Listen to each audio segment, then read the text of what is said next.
Je vais commencer par vous poser une question. À votre avis, qu'est-ce que c'est que ça? Ça, vous l'utilisez tous les jours.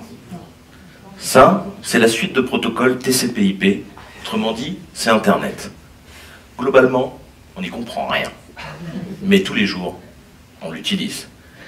Deuxième petite question, qu'est-ce que c'est que ça? C'est pareil, on ne comprend pas grand-chose. Ça, ce sont des blocs. Et au sein de ces blocs, vous avez un certain nombre de transactions. Ces blocs s'ajoutent les uns après les autres et forment une chaîne. C'est donc une chaîne de blocs. Et c'est la fameuse blockchain.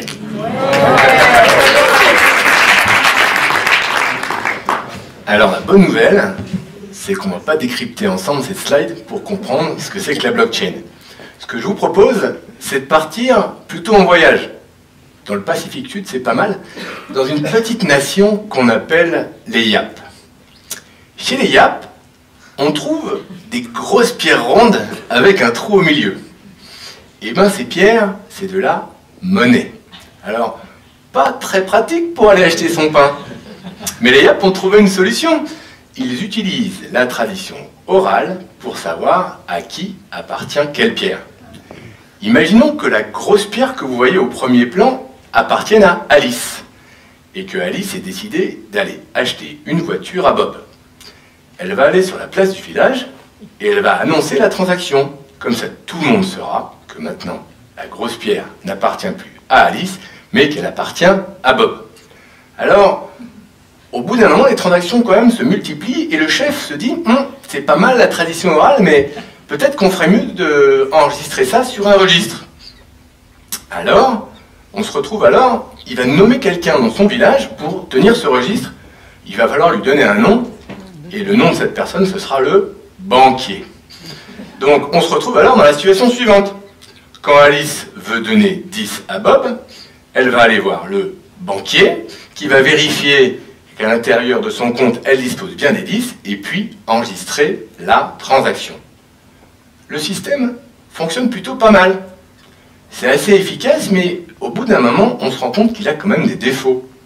Par exemple, quand le banquier est en vacances, eh ben, on ne peut pas faire de transaction. Et puis, petit à petit, le banquier, on a l'impression que ça devient un homme puissant. C'est aussi un homme riche d'ailleurs, parce qu'en fait, il a une petite idée, le banquier, il prend une petite commission à chaque fois qu'il enregistre une transaction. Donc il est devenu un homme riche, les villageois en ont marre, se rebellent, vont voir le chef, et le chef prend une décision radicale, il décide que tout le monde va être banquier. On se retrouve alors dans la situation suivante, avec Alice qui veut toujours donner ses 10 à Bob. Elle va se retrouver, comme au temps des pierres, elle va aller au centre du village pour annoncer la transaction. Mais cette fois-ci, tout le monde va vérifier et enregistrer la transaction sur le registre. Et bien ce registre, c'est ça, la blockchain.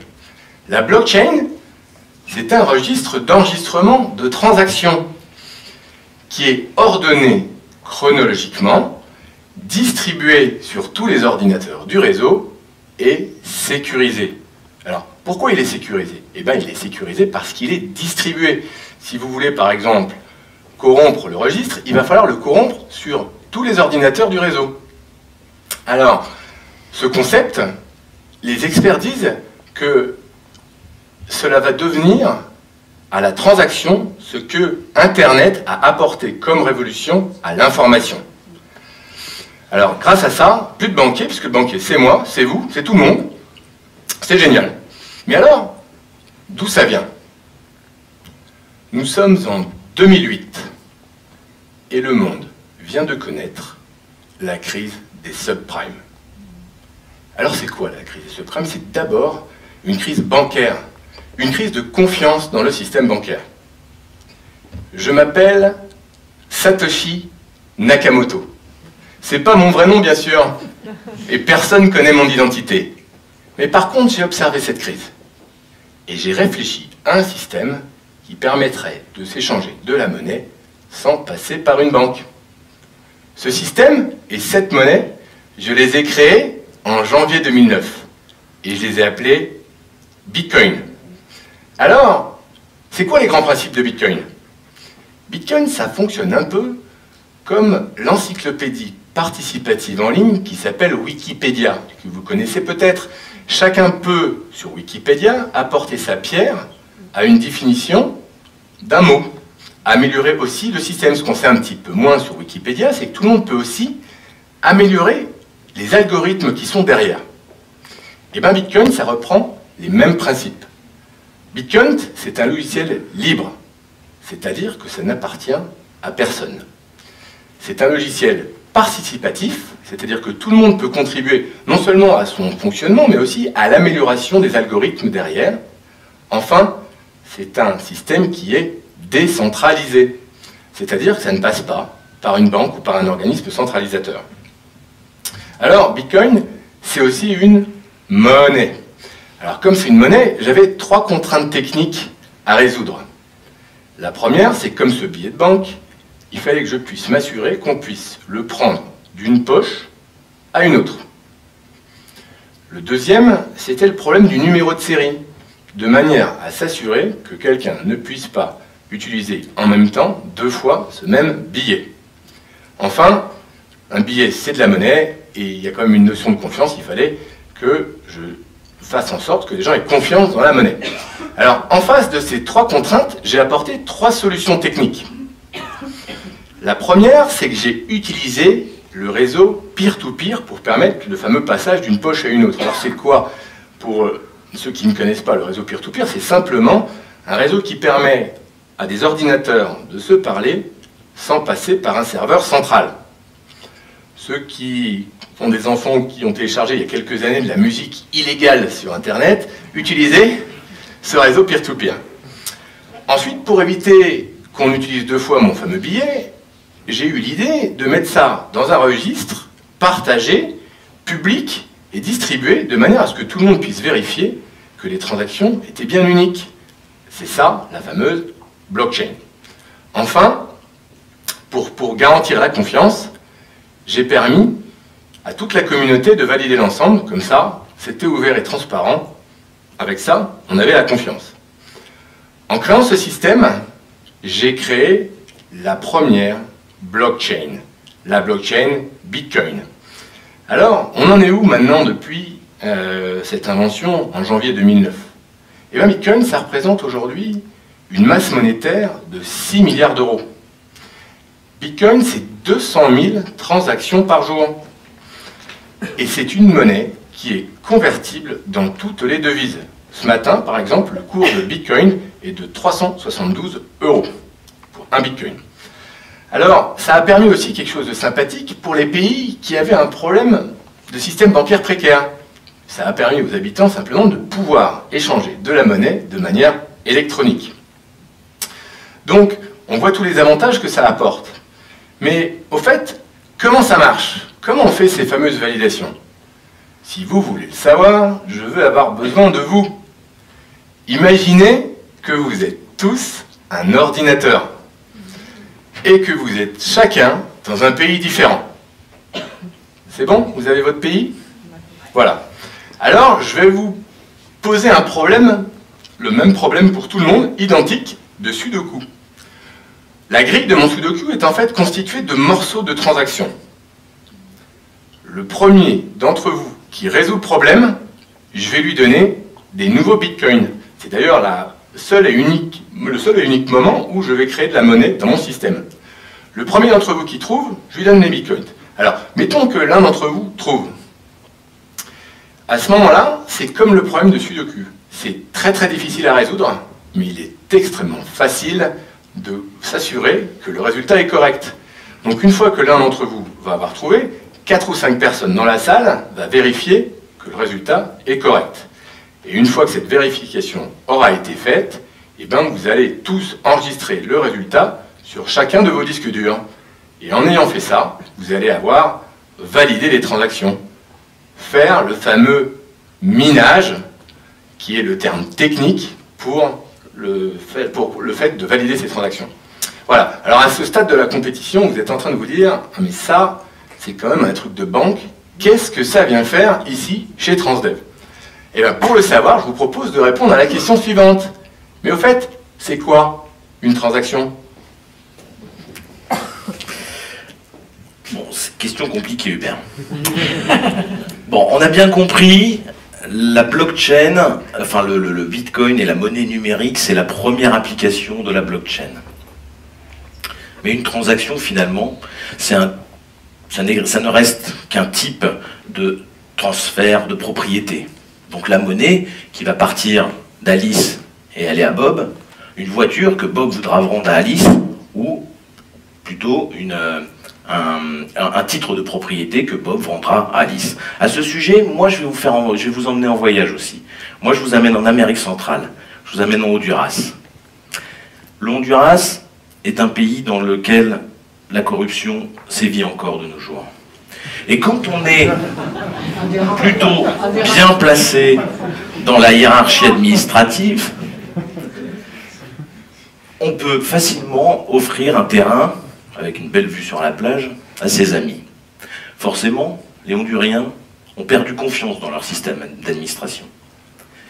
Alors, pour régler ça, reprenons rapidement ce qu'est la blockchain. La blockchain, c'est donc un registre dans lequel, dans lequel les échanges qu'on va mettre à l'intérieur seront sécurisés, immuables, et qu'on pourra vérifier l'authenticité à n'importe quel moment. Et ça correspond bien au cadastre. Donc le Honduras a décidé de mettre en place le premier cadastre numérique adossé à la blockchain. Alors on a vu, on a fait disparaître le métier de banquier, là c'est le métier de notaire qu'on fait disparaître. Dans le même registre, dans le même ordre d'idées, de vouloir sécuriser des documents et de pouvoir s'assurer de l'authenticité de celui-ci, il y a des diplômes. Alors, effectivement, aujourd'hui, il est relativement facile de falsifier un diplôme. Un coup de Photoshop et ça y est, je suis diplômé d'Harvard. Bon, il y en a beaucoup qui me connaissent ici, ils savent que c'est pas vrai. Alors comment ça marche? Demain, dans votre profil LinkedIn ou dans votre CV, vous allez inscrire le lien d'une transaction de la blockchain. Dans cette transaction, il aura été mis une empreinte digitale, une empreinte numérique de votre diplôme. Cette transaction aura été envoyée par l'école, ce qui donne une certaine légitimité à la transaction. Et donc maintenant, les services RH de Transdev pourront utiliser n'importe quel explorateur de blockchain pour vérifier et s'assurer de la validité du diplôme. Fini les fraudes, ça peut servir. Alors on me dirait, ok, ces exemples existent, ça commence à venir, il faut savoir que sur ces histoires de diplômes, la prochaine promotion du pôle universitaire Léonard de Vinci aura son diplôme inscrit dans la blockchain. Donc c'est une réalité maintenant. Mais qu'en est-il dans le domaine qui nous intéresse, le domaine des transports? Quand vous commandez un billet d'avion, la plupart du temps, vous souscrivez à une assurance de retard. Ces assurances de retard sont un contrat passé avec le transporteur. Aujourd'hui, quand vous arrivez en retard, c'est un peu la galère. On s'est tous retrouvés dans le truc où il faut donner un papier pour justifier du retard, il faut attendre un temps de traitement administratif relativement long, et puis là on peut espérer avoir une compensation sur le retard. Imaginons maintenant que demain, toutes ces conditions contractuelles soient mises dans un programme informatique qui s'exécute automatiquement à partir du moment où on lui donne l'information du retard. Vous atterrissez à Paris, la compagnie ou l'aéroport ouvre la donnée du retard, c'est directement implémenté dans ce programme qui va transférer à la blockchain l'autorisation d'une transaction. Vous arrivez, vous atterrissez, vous avez déjà l'argent de la transaction qui est sur votre compte. Alors, les banquiers, c'est plus trop ça. Les notaires, ça commence à être difficile pour eux. Et bien là, c'est le métier d'assureur qui peut disparaître. Prenons maintenant le cas d'Uber. Pas Uber, hein. Uber. Merci. Alors, on connaît tous Uber, on connaît tous ce que Uber a fait et l'ubérisation du monde des taxis. Uber, finalement, a capté la relation entre les conducteurs de VTC et les clients. En captant cette relation, ils ont la main mise sur à peu près tout. On se souvient, en octobre de l'année dernière, ils ont décidé de baisser de 20% le prix des courses. Alors très bien pour le client. Pour les conducteurs, c'est un peu difficile et leur chiffre d'affaires s'en retrouve fortement impacté. De la même façon, Uber, je vous le rappelle, prend 20% sur les transactions qui ont lieu à chaque course. Alors en quoi la blockchain peut nous aider là-dedans? Imaginons maintenant que on considère un pool de VTC dans une région donnée. Ceux-ci décident de se mettre et de créer une sorte de coopérative 2.0 dans laquelle ils vont baser les éléments de gouvernance à travers de choses relativement claires, précises, et tout ça inscrit dans la blockchain. Les décisions qui seront prises par ces VTC n'appartiennent qu'à la communauté VTC. Il n'y a plus d'intermédiaire. On s'affranchit de l'intermédiaire qui est Uber. Alors évidemment, on voit tout de suite l'intérêt. L'intérêt, c'est qu'ils vont fixer eux-mêmes leur prix, et donc en fonction du marché s'adapter. Et le deuxième intérêt, c'est que les transactions vont être beaucoup moins importantes. On estime aujourd'hui que ces transactions seront de l'ordre de 5%, juste pour faire vivre la communauté, vivre la coopérative. Et donc l'implication de chacun sera valorisée et donneront lieu à un droit de vote et à un poids dans la gouvernance. Et je vous rappelle, cette gouvernance, elle est établie dès le début. Alors ça, c'est pareil, ça n'est pas quelque chose de complètement futuriste. Aujourd'hui, il y a une application, on va l'appeler comme ça, qui s'appelle Arcade City. Et d'ailleurs, pour la petite histoire, c'est un conducteur d'Uber qui l'a créé. Et cette application permet d'avoir une organisation autonome, complètement décentralisée. Et c'est bien une relation désormais entre le VTC et son client qui prévaut.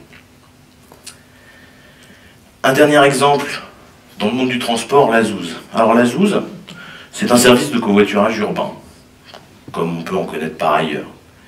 Mais en quoi la blockchain est intervenue dans ce sujet? Eh bien la Zouz, là encore, on est sur une plateforme autogérée. Quand vous êtes covoitureur, vous emmenez un certain nombre de personnes et vous êtes rémunéré par des jetons.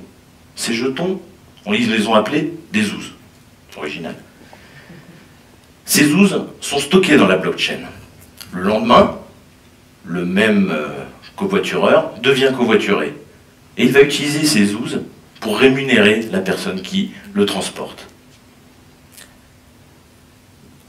Là encore, le principe même de la Zouz, c'est de créer un écosystème dans lequel il y aura ces fameux échanges de Zouz. Ainsi, les développeurs qui vont aider à mettre au point l'application et à la maintenir dans le temps seront eux-mêmes rémunérés en Zouz. Une personne qui va faire de la communication participera à l'aventure, sera elle-même rémunérée en Zouz. C'est donc tout un écosystème qui se crée autour de cette application. Alors, juste pour finir, la blockchain, on a bien compris, c'est un truc qui est en pleine révolution, c'est quelque chose de pas complètement mature aujourd'hui. Beaucoup disent que c'est un peu utopique. Souvenez-vous juste d'Internet. Internet, les premiers protocoles sont arrivés dans les années 73 et le fameux WWW, le World Wide Web, a fini par arriver en 90. Et aujourd'hui, on est tous connectés, on l'utilise tous. Alors je pense que cette technologie blockchain, il faut la suivre. Et donc, en synthèse... Et bien en synthèse, on a tous compris que la blockchain va apporter une vraie révolution sur les transactions. Elle va aussi apporter la possibilité, et c'est important, de pouvoir créer des coopératives 2.0 de manière extrêmement facile. Alors nous, opérateurs de transport, eh ben, ça va nous obliger à repenser l'organisation des mobilités. Alors, maintenant que vous connaissez tous ce que c'est que ce fameux gros mot de blockchain, eh ben, on va pouvoir réfléchir ensemble, tous ensemble, pour faire en sorte que cette nouvelle technologie constitue un atout pour le transdev de demain. Merci à tous. Bravo.